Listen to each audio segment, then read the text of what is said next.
बिस्मिल्लाहिर्रहमानिर्रहीम। अस्सलाम वालेकुम नादरीन, आप यूट्यूब चैनल देख रहे हैं। मैं इमरान खान। नादरीन, आज इमरान खान साहब को जेल में कैद हुए 3 साल मुकम्मल हो गए हैं और ये एक स्पेशल वीलॉग है जो मैं आपके सामने रखता हूँ। इमरान खान साहब को पहले 9 मई के दिन गिरफ़्तार किया गया, उसके बाद 9 मई का इंसिडेंट हुआ और वो एक फॉल्स फ्लैग ऑपरेशन था। इमरान खान साहब आज भी कहते हैं कि CCTV फुटेज कहाँ है, बाकी सबूत कहाँ है, तो कुछ भी नहीं दिखाया गया। लेकिन 5 अगस्त 2023 को इमरान खान साहब को दोबारा गिरफ्तार कर लिया गया और तब से लेकर अब तक इमरान खान साहब जो हैं वो जेल में कैद हैं। इमरान खान साहब ना तो कानून के कैदी हैं और ना ही इमरान खान निज़ाम का कैदी है। इमरान खान आसिम मुनीर का कैदी है और अपनी कैद के दौरान इमरान खान साहब ने कई मरतबा ये बात पाकिस्तान के मीडिया को और पाकिस्तान के शहरियों को बताई अपने पैगामात के ज़रिए से। मिसाल के तौर पे कुछ चीज़ें मैं आपके सामने रखता हूँ।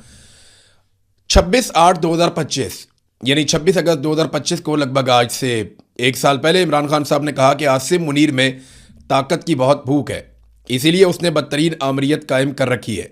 मुझसे माफ़ी का मुतालबा करने की बजाय आसिम मुनीर को मुझसे माफ़ी मांगनी चाहिए। 9 मई उसी ने करवाई है जिसने CCTV फुटेज चुराई है। इस वक्त 9 मई आसिम मुनीर की इंश्योरेंस पॉलिसी है। ये सब कुछ आसिम मुनीर करवा रहा है। इसमें ना कोई इखलाकियात हैं और ना इस्लाम की समझ है। आसिम मुनीर के लिए मेरा पैगाम है कि मुझ पर दबाव बढ़ाने के लिए चाहे मेरे ख़ानदान में से जिस मर्ज़ी को कैद में डाल दो, मैं ना झुकूंगा, ना इस जुल्म को कबूल करूंगा। मैं अपनी हकीकी आज़ादी की जद्दोजहद हर हाल में जारी रखूंगा, ये इमरान खान साहब ने कहा। एक और पैगाम इमरान खान साहब का, आसिम मुनीर एक जहनी मरीज़ है। ये पैगाम भी इमरान खान साहब का आया और उसमें उन्होंने कहा कि जिसकी इखलाकी पस्ती की वजह से पाकिस्तान में आइन और कानून मुकम्मल तौर पर ख़त्म हो चुका है और किसी भी पाकिस्तानी के बुनियादी इंसानी हकूक़ अब महफूज नहीं है। मुझे और मेरी अहलिया को आसिम मुनीर के हुक्म पर झूठे मुकदमात में जेल में रखा गया है और शदीद तरीन जहनी टॉर्चर किया जा रहा है। मुझे मुकम्मल तौर पर एक सेल में बंद करके कैद तन्हाई में डाला हुआ है। 4 हफ्ते तक मेरी किसी एक इंसान से भी मुलाकात नहीं हुई और बैरूनी दुनिया से बिल्कुल बेखबर रखा गया। जेल मैनुअल के मुताबिक दी जाने वाली हमारी बुनियादी ज़रूरियात भी ख़त्म कर दी गई हैं। ये इमरान खान साहब ने कैद तन्हाई के हवाले से और जो आसिम मुनीर साहब ने उनके साथ किया उसके हवाले से तफसीलात के साथ बताया। ये जो पैगाम है ये दिसंबर 2, 2025 को इमरान खान साहब का पैगाम आया और ये आखिरी मरतबा इमरान खान की बहन की मुलाकात हुई थी इमरान खान साहब से। ये उस वक्त का पैगाम है। ये एक और पैगाम देखिए। इमरान खान साहब ने कहा कि मैं ये बात वाज़े तौर पर कह चुका हूं कि अगर मुझे या मेरी अहलिया को कुछ हुआ तो जनरल आसिम मुनीर इसके जिम्मेदार होंगे, लेकिन मुझे कोई खौफ नहीं है क्योंकि मेरा ईमान मजबूत है। मैं गुलामी पर मौत को तरजीह दूंगा। फिर इमरान खान साहब ने सहाफ़ियों से बातचीत करते हुए एक मरतबा यह भी कहा कि सारी कौम को पता है कि जनरल आसिम मुनीर मुल्क चला रहा है। मुझे तोड़ने के लिए उसने रेफरेंस दायर करवाए हैं, बुशरा बीबी को सज़ा दिलवाई है। मुझे और मेरी बीवी को कुछ होता है तो जनरल आसिम मुनीर जिम्मेदार होगा। London plan general Asim Munir और नवाज शरीफ के दरमियान था। कुछ जजेस को भी साथ मिलाया गया। जब मुझे गिरफ्तार किया गया तो पुलिस मेरे बेडरूम में दाखिल हुई, वहां से मेरा पासपोर्ट और चेक बुक्स भी लेकर चले गए। तो ये बहुत सारी चीज़ें इमरान खान साहब ने खुद बताई और बार बार बताई। मैं आपको इस तरह के 10 ट्वीट और पढ़ के सुना सकता हूँ या इमरान खान साहब के स्टेटमेंट आपको बता सकता हूँ जहाँ पे उन्होंने खुद कहा कि मैं आसिम मुनीर का कैदी हूँ, मेरे साथ ये जो कुछ भी किया आसिम मुनीर ने किया। और ये बात अक़वाम मुत्तहिदा भी मानता है, एमनेस्टी इंटरनेशनल भी मानता है, दुनिया भर का मीडिया, दुनिया भर के लोग जो तहकीकात करते हैं पाकिस्तान के अंदर इमरान खान के बदतरीन मुखालिफिन, वो अपने मुंह से कहते हैं कि इमरान खान आसिम मुनीर फील्ड मार्शल की कैद में है। इमरान खान किसी ऐसी कैद में नहीं है जो अदालत की वजह से है या कानून की वजह से है। ये मामला आसिम मुनीर का है और आसिम मुनीर इमरान खान साहब को तोड़ना चाहते हैं और इसलिए उन्हें कैद में रखा हुआ है, जबकि इमरान खान साहब टूटने के लिए तैयार नहीं है। अब इन 3 सालों में इमरान खान साहब को जेल में किस तरह की मुश्किलात का सामना करना पड़ा, रोंगटे खड़े कर देने वाली चीज़ें हैं। यानी ऐसा नवाज शरीफ कभी सोच भी नहीं सकता। नवाज शरीफ को कैद में मुशर्रफ ने भी डाला था, फिर ये नवाज शरीफ कैद में गया जब नवाज शरीफ की अपनी सरकार थी, उसके बाद ये वापस आया निगरान हुकूमत में, फिर जेल में चला गया। इमरान खान ने निकाल कर पाकिस्तान से बाहर, एक दफ़ा जनरल मुशर्रफ ने नवाज शरीफ को बाहर निकाला पाकिस्तान से। एक दौर में इमरान खान ने और जनरल बाजवा ने नवाज शरीफ को पाकिस्तान से बाहर निकाला जब मियाँ साहब के प्लेटलेट्स बहुत नीचे गिर गए थे। तो इमरान खान साहब को बतौर कैदी जिन मुश्किलात का सामना रहा इन 3 सालों में, वो आप ये देख लीजिए। इमरान खान साहब का नाम लेने पर इमरान खान साहब का नाम लिखने पर पाबंदी लगा दी गई। इमरान खान साहब की शक्ल इन 3 सालों तक पाकिस्तानियों को नहीं दिखाई गई किसी भी मीडिया के जरिए से। अवाम ने ना तो इमरान खान साहब की आवाज़ सुनी और ना ही उनका चेहरा देखा। बार बार इमरान खान साहब कहते रहे क्योंकि उन्हें शौक है किताबें पढ़ने का, तो उन्हें किताबें फराहम ना की गई और उन्होंने दर्जनों मरतबा इस बात की शिकायत की। वर्जिश का सामान भी इमरान खान साहब को तरसा तरसा कर दिया गया। उनके घर का खाना उन्हें नहीं मिलता इमरान खान साहब को। उनकी मुलाकातें पार्टी लीडर्स से बंद हैं। वर्कर्स के साथ इमरान खान साहब की मुलाकातें बंद हैं। वकला के साथ इमरान खान साहब की मुलाकातें बंद हैं। इमरान खान साहब की फैमिली के साथ उनकी मुलाकातें बंद हैं। हत्ता कि जो इमरान खान साहब के ज़ाती मुआलजीन हैं उन तक के साथ इमरान खान साहब की मुलाकातें बंद हैं। अपने बच्चों के साथ जो टेलीफोन करने की उनको सहूलत मैसर होनी चाहिए बतौर कैदी, वो सहूलत भी कई कई महीनों के इंतज़ार के बाद उन्हें मिलती है और गुज़िश्ता कई महीनों से इमरान खान साहब की अपने बच्चों से भी बात नहीं करवाई गई। कई कई दिन तक बार बार इमरान खान साहब को काल कोठरी में डाल दिया गया, यानी उन्हें बंद कर दिया गया और कई कई दिन तक वो शिकायत करते हैं कि उन्हें बाहर नहीं आने दिया गया, बल्कि कुंडी लगा के ताला लगा के अंदर बंद किया गया और जो बाहर का खुला एरिया है या खुला आसमान है वहाँ पे नहीं आने दिया गया। बिजली की बंदिश की भी उन्होंने शिकायत की कि यहाँ पे बिजली बंद कर दी गई और हशरात ने बहुत ज़्यादा इमरान खान साहब को तंग किया। ये सारे टैक्टिस होते हैं। फिर एक और चीज़ मैं आपको बताता हूँ कि इमरान खान साहब के पास बतौर कैदी जब कोई साबिक वज़ीर आज़म पकड़ा जाता है तो उसको बहुत सारी सहूलियात होती हैं। उनमें से कोई भी सहूलत इमरान खान साहब को मैसर नहीं है। जेल में मौजूद बहुत सारे कैदी बहुत अच्छे हालात में रह रहे हैं, लेकिन इमरान खान साहब को बदतरीन हालात में रखा गया है साबिक वज़ीर आज़म होने के बावजूद।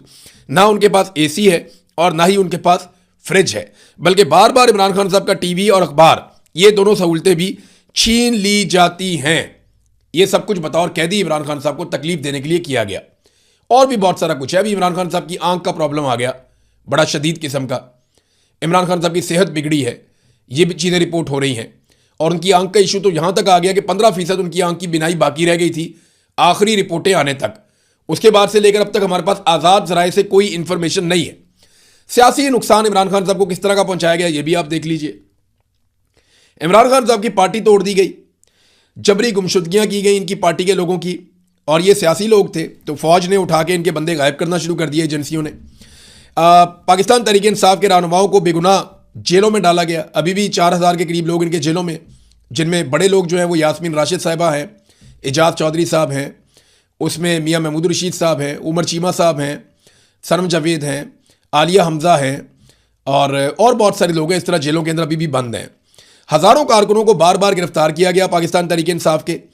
कई कारकुनों की अलग अलग वाक़यात में शहादतें भी हुई हैं, यानी 9 मई के वाक़यात हैं, 26 नवंबर के वाक़यात हैं। इसके अलावा दीगर वाक़यात में पाकिस्तान तहरीक इंसाफ के कारकुनान को कत्ल किया गया है। इंतखाबी निशान पाकिस्तान तहरीक इंसाफ का छीन लिया गया और यह कारनामा काजी फायज़ ईसा के जरिए करवाया गया। फिर बाद में पूरा का पूरा इलेक्शन ही छीन लिया गया। पाकिस्तान तहरीक इंसाफ 2/3 अक्सरियत के साथ कामयाब हुई, लेकिन पूरा इलेक्शन पाकिस्तान तहरीक इंसाफ से छीन लिया गया। मखसूस नशिस्तें जो पाकिस्तान तहरीक इंसाफ की थीं वो छीन कर बाकी जमातों में बांट दी गई। पार्टी का झंडा और तस्वीर तक उठाने की इजाज़त नहीं दी गई। ये वो चीज़ें हैं जो सियासी तौर पर डैमेज करने के लिए इमरान खान साहब के खिलाफ की गई। और फिर जो बंदा इमरान खान साहब का खड़ा होता था उसकी कौमी असम्बली की, सेनेट की या सूबाई असम्बली की नशिस्त कैंसिल कर दी जाती थी मुकदमात बनाकर, और फिर उसकी जगह पे दूसरी पार्टी के बंदे को लाया जाता था। ये सब कुछ किया गया। ये करना क्यों पड़ा, ये एक बड़ा सवाल है ना। देखिए, ये सब कुछ इसलिए करना पड़ा कि पाकिस्तान की मिलिट्री एस्टेब्लिशमेंट के अंदाजे गलत साबित हो गए। जब जनरल बाजवा ने इमरान खान साहब को निकाला तो उस वक्त के फौजी जर्नैल, ISI के ऑफिसर्स और बाकी तमाम लोग ये कहते थे कि ये 1-2 हफ्ते की बात है, लोग थोड़ा रोएंगे पीटेंगे और फिर भूल जाएंगे। लेकिन इमरान खान साहब ने और पाकिस्तान तहरीक इंसाफ ने और पाकिस्तानियों ने पाकिस्तान की मिलिट्री एस्टेब्लिशमेंट को मुसीबत डाल दी। फिर आसिम मुनीर साहब आ गए। अब जब इमरान खान साहब को गिरफ्तार किया और उसके बाद इतना सारा जुल्म इमरान खान साहब पे हुआ तो ये क्यों करना पड़ा? इन्हें इस बात का अंदाजा था या इन्हें ऐसा लगता था, इनकी असेसमेंट थी कि 1 हफ्ते में या 2 हफ्ते में इमरान खान साहब को तोड़ लिया जाएगा। फिर रोते हुए इमरान खान साहब एक प्रेस कॉन्फ्रेंस करेंगे और वो ये कहेंगे, जनाब मैं माफ़ी चाहता हूँ पूरी कौम से, मैं माफ़ी चाहता हूँ पाकिस्तान की फ़ौज से, पाक फ़ौज जिंदाबाद, आसिम मुनीर जिंदाबाद। तो इस किस्म के नारे उन्हें लगता था कि जनाब इमरान खान साहब लगाएंगे। और ये दावे किए गए थे बाकायदा कि इमरान खान साहब नशे के आदी हैं, जनाब जब इनको नशा नहीं मिलेगा तो ये करेंगे तो वो करेंगे, ऐसा हो जाएगा। ये सब दावे पाकिस्तान की फ़ौज और उनके ऑफिसर्स कर रहे थे, अपने सियासतदानों के जरिए करवा भी रहे थे। लेकिन ये अंदाजे गलत साबित हुए। जो लोग इमरान खान को तोड़ना चाहते थे, वो जालिम सियासी जर्नैल इमरान खान साहब ने उनका गरूर ही तोड़ दिया। इमरान खान ने यह मिथ तोड़ दी कि कोई उनसे लड़ नहीं सकता। वो लड़ा और उसने फौज के सियासी किरदार की पाकिस्तान में पहली मर्तबा धज्जियां उड़ा दी। जो काम पाकिस्तान की तारीख में कोई नहीं कर पाया, वो काम इमरान खान ने करके दिखाया। इमरान खान ने जालिमों की मिथ तोड़ दी। और अब तो कभी कभी इमरान खान के मुखालिफिन पे तरस भी आता है, जो इमरान खान साहब ने जेल से बैठकर उनके साथ कर दिया। अब ये सारा कुछ करने से हासिल क्या हुआ? यानी देखा, मकसद तो यह था ना, इमरान खान को तोड़ना है। इमरान खान ने उल्टा इनको तोड़ दिया। अब मकसद तो हासिल हुआ नहीं, उल्टा जो पाकिस्तान का नुकसान हुआ इमरान खान साहब को 3 साल तक जेल में रखने से, वो जरा आप सुन लीजिए। सियासी अदम इस्तेहकाम पैदा हुआ, पाकिस्तान नॉर्मल हो ही नहीं सका। मुआशरे में नफरत और बेचैनी में बहुत ज्यादा इजाफा हो गया। फौज और अवाम के बीच में एक खलीज जो है वो गहरी होती चली गई। सियासतदानों की सियासत तबाह हो गई। यानी नवाज शरीफ को ले लें, जरदारी को ले लें, फजलुर रहमान को ले लें, एएनपी को ले लें, सब एक दूसरे को गालियां देते हैं। अब सारे चिड़चिड़े हुए हैं, सबकी सियासत तबाह हो गई, सबकी सियासत खत्म हो गई। अवाम अब किसी की बात ही नहीं सुनती। ये इन सब के साथ हुआ, फौज के साथ भी हुआ क्योंकि जर्नैल ये हरकतें कर रहे थे, और सियासी जमातों के साथ ये हुआ क्योंकि उनके कायदीन साथ मिले हुए थे। मुल्क की मईशत का भट्टा बैठ गया पूरी तरह से। दहशतगर्दी में पाकिस्तान में कई गुना इजाफा हो गया। अवामी उमंगों के खिलाफ फॉरेन पॉलिसी इन्होंने बनानी शुरू कर दी। यानी अब पाकिस्तान में लोग बात नहीं मान रहे, तो बड़े बड़े आकाओं को खुश रखना पड़ा कि इमरान खान को जेल में रखना है, तो अमेरिका को, यूरोप को, बाकी ममालिक को, अरब ममालिक को जो कहते हैं वैसे ही उनकी बात मानो। सरमायाकारी पाकिस्तान में लगभग खत्म हो गई। मल्टीनेशनल कंपनियां पाकिस्तान में दर्जनों की तादाद में भाग गई। महंगाई में कई गुना इजाफा हो गया। गुर्बत और बेरोजगारी में इजाफा हो गया। अवामी मंसूबे जितने भी थे बड़े बड़े, वो सारे के सारे बंद हो गए। पाकिस्तान से बड़े पैमाने पे नौजवान मुल्क छोड़कर भागने लगे। और इतना बड़ा ब्रेन ड्रेन पाकिस्तान से तारीख में कभी नहीं हुआ जितना बड़ा इन 4 सालों के अंदर हुआ। इंसानी हकूक की बदतरीन पामालियां की गई। पाकिस्तान की पूरी दुनिया में इन पामालियों की वजह से बदनामी हुई। अदलिया और पार्लियामान समेत मीडिया और बहुत सारे और शोबों को यरगमाल बना लिया गया। आइन का हुलिया मुकम्मल तौर पर तबाह कर दिया गया। ये वो सारी चीजें हैं जो पाकिस्तान को मिली इस जिद के नतीजे में कि इमरान खान को जेल में रखना है। और याद रखिएगा, ये तो अभी एक शुरुआत है, आप आगे देखते जाइएगा। ये जो आग लगाई है इमरान खान की मुखालफत में और जिद में बुग़्ज़ से भरे हुए चंद लोगों ने, वो आग पाकिस्तान को और कितना नुकसान पहुंचाती है। नाज़रीन, अब बड़ा सवाल यह है कि क्या आसिम मुनीर इमरान खान साहब को रिहा होने देंगे? तो जवाब यह है कि फिर मैं आपको बताऊं कि इमरान खान किसी अदालत के कैदी नहीं है। इमरान खान कानूनी नुक्ता नज़र से जेल में अगर बंद होते तो अब तक रिहा हो जाते, उनके वकील केस लड़ लेते। लेकिन यहां पे तो पूरी की पूरी अदालतें तब्दील कर दी गई हैं। तो इमरान खान साहब कैदी हैं आसिम मुनीर के, और आसिम मुनीर इमरान खान साहब को कभी भी रिहा नहीं होने देंगे। ये बात मेरी आप याद रखिएगा और पल्ले बांध लीजिए कि आसिम मुनीर इमरान खान को कभी नहीं छोड़ेगा। अगर छुड़वाना है तो छुड़वाना पड़ेगा। ऐसा नहीं होगा कि वो प्लेट में रख के इमरान खान वापस कौम के हवाले कर दे, ऐसा नहीं होगा। पाकिस्तानियों को ये जिम्मेदारी उठानी पड़ेगी, क्योंकि इमरान खान अपनी ज़ात के लिए नहीं, पाकिस्तानियों के लिए जेल काट रहा है। वो अकेला पूरे पाकिस्तान की जंग लड़ रहा है, इस उम्मीद पर कि एक दिन पाकिस्तानी ज़रूर आएंगे और उसके साथ मिलकर लड़ेंगे। बस वही दिन होगा जब पाकिस्तानी अपनी हकीकी आज़ादी हासिल कर लेंगे। मैं इस वीलॉग के आखिर में पाकिस्तानियों को सिर्फ एक बात कहना चाहता हूं कि आपके पास बहुत ज़्यादा वक्त नहीं है।